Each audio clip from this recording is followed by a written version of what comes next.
কি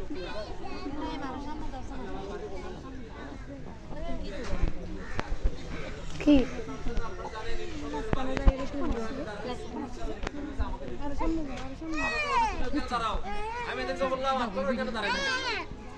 আমি ওই দিক থেকে চলে গেছিলাম, পরে আমার আম্মাকে অনেক যারা বলছে তোর ছেলেকে আজকে পাইতাম তাহলে বঙ্গোপসাগর ভেঙে ফেলিতাম।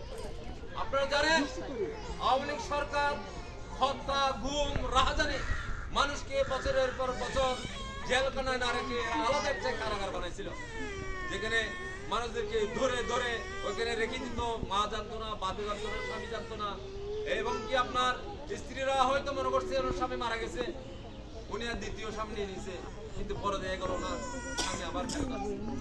এমন নির্যাতন করেছিলেন। তার একটাই কাজ ছিল যে এই দেশের মধ্যে আমরা সুস্থতা পাই নাই। আপনারা জানেন আপনাদের যে অধিকার সরকারিভাবে পাওয়ার কথা, টিসিপি বলেন, আপনাদের বয়স্ক ভাতা বলেন, আপনাদের পঙ্গুত্ব বলেন, আপনাদের বিধবা বলেন, এই কাজগুলো ঠিকভাবে বন্টন করা হয়নি। তার কারণ সেই লোকগুলো ছিল কি অসৎ, দুর্নীতিবাজ, যারা নিজেরা দিনের ভোট রাতে নিয়ে নিয়েছে, ঠিক কিনা? আপনারা জানেন মুর্শেদ চৌধুরী এখানে চেয়ারম্যান, কেন তিনি ভালো লোক হতো তাহলে এখনো আমরা কি ওনাদেরকে দৌড়াইছি? দৌড়াই নাই, তাদের অপরাধের কারণে তারা চলে গিয়েছে। এমন অপরাধ করেছিল বাইতুল মুকাররমের খতিব পর্যন্ত পালাতে বাধ্য হয়েছে এখান থেকে। সম্মানিত উপস্থিতি, আপনারা জানেন এই সব কিছু থেকে আমাদের উত্তরণ করতে হয়। আগামী যে নির্বাচন আসতেছে ফ্যাসিবাদের বিরুদ্ধে, আমরা যদি এখানে আমরা কি গোলামি না আজাদি চাই? কি চান আপনারা? আজাদি চান? আপনারা কি ঢাকা না দিল্লি চান? আপনারা অবশ্যই আমরা ঢাকা চাই, আমরা বাংলাদেশের মধ্যে একটি পতাকা নিয়ে বাঁচতে চাই। আজকে যারা ইন্ডিয়ার ওখানে গিয়ে পালিয়ে বসে রয়েছে তারা ষড়যন্ত্র করছে আমাদের নিয়ে। এই ফ্যাসিবাদের আরেকটা নব্য ফ্যাসিবাদ সৃষ্টি হয়েছে বাংলাদেশে। আপনারা দেখেন চাঁদাবাজ, দুর্নীতিবাজ, নিজেদের জন্য চাঁদা দিয়ে বড় বড় পাথর মেরে তাদের কর্মীদেরকে মেরে ফেলছে। দেখছেন কিনা ভিডিওতে? এই দেশে বসবাস করতে হলে একজন সমাজ সেবক লাগবে আমাদের জন্য, আর তিনি হচ্ছে বাছাইকৃত সমাজসেবক জনাব আনোয়ার সিদ্দিক চৌধুরী। 2001 সালে আমরা জাতীয় ঐক্য জোটে যখন আমরা ক্ষমতায় গেছিলাম, বিএনপি এবং জামাত সহ, সেখানে আমাদের দুইজন মন্ত্রী ছিল, যারা 3টা দায়িত্ব পালন করেছিলেন মন্ত্রণালয়ে, একটা সমাজ মন্ত্রণালয়, একটা কৃষি মন্ত্রণালয়, আর একটা হচ্ছে শিল্প মন্ত্রণালয়। 111 সরকার, যখন এই সরকার দুর্নীতি দিয়ে চেষ্টা করছে, জামাতের 2 মন্ত্রী থেকে 1 টাকা দুর্নীতি পায় না। এখন সময় এসেছে আমাদের এখানে ভালো এবং যোগ্য প্রার্থীকে কি করা? এখানে আমার মার বয়স, আপনারা বারবার বিভিন্ন মার্কা ভোট দিয়েছেন, নাঙ্গল ভোট দিয়েছেন, দাড়ি ভোট দিয়েছেন, নৌকা মার্কায় আপনারা ভোট দিয়েছেন। এবারের মতো শেষবারের মতো একবার আপনারা জামাতের সাথে একবার সুযোগ দেন। আপনারা দেখেন এরা যে 5 বছর, এক সরকার 5 বছর থাকে, 5 বছর থাকে, এরা যদি তাদের ওয়াদা মতে, তাদের কমিটমেন্ট মতে যদি আপনাদের সেই সেবা, আপনাদের এই সরকারি যেগুলো আপনারা প্রাপ্য, আপনারা অধিকার রাখেন, সেগুলো বন্ধ করতে না পারে, তাহলে তাদেরকে 5 বছর পর আপনারা করতে পারবেন, পরিবর্তন করতে পারবেন।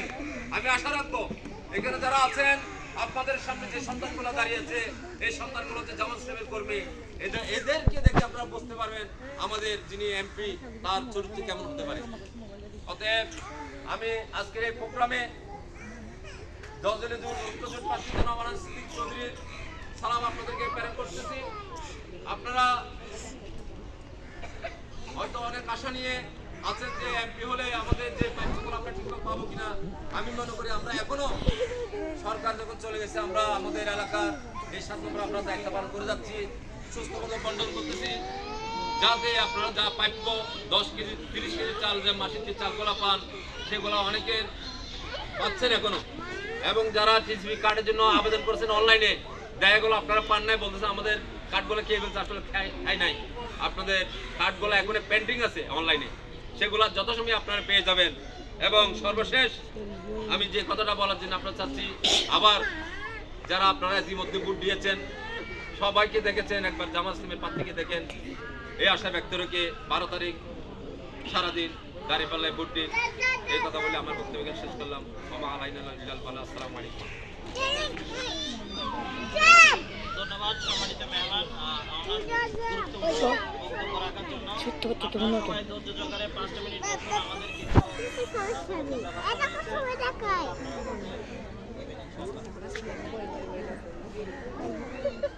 বড় না দেখাবো আমি।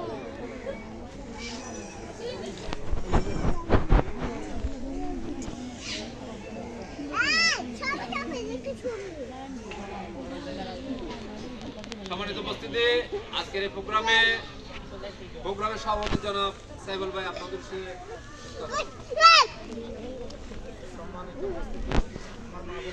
আসসালামু আলাইকুম। আসলে আমরা এখানে কোনো বক্তব্য দেওয়ার জন্য আসি নাই। আমাদের একটাই পাওয়া, আমরা এবার সব দল দেখা শেষ। আমরা ধানও দেখলাম, লোকও দেখলাম, নাঙ্গলও দেখলাম। এবার আমরা দাঁড়িপাল্লা মার্কা একবার দেখবো ইনশাল্লাহ। অস্তিত্বিক বাইরে দাঁড়িপাল্লা মার্কায় ভোট দিয়ে আপনারা সংসদে নিয়ে যান। আপনাদের প্রাপ্য যদি আপনারা বুঝে না পান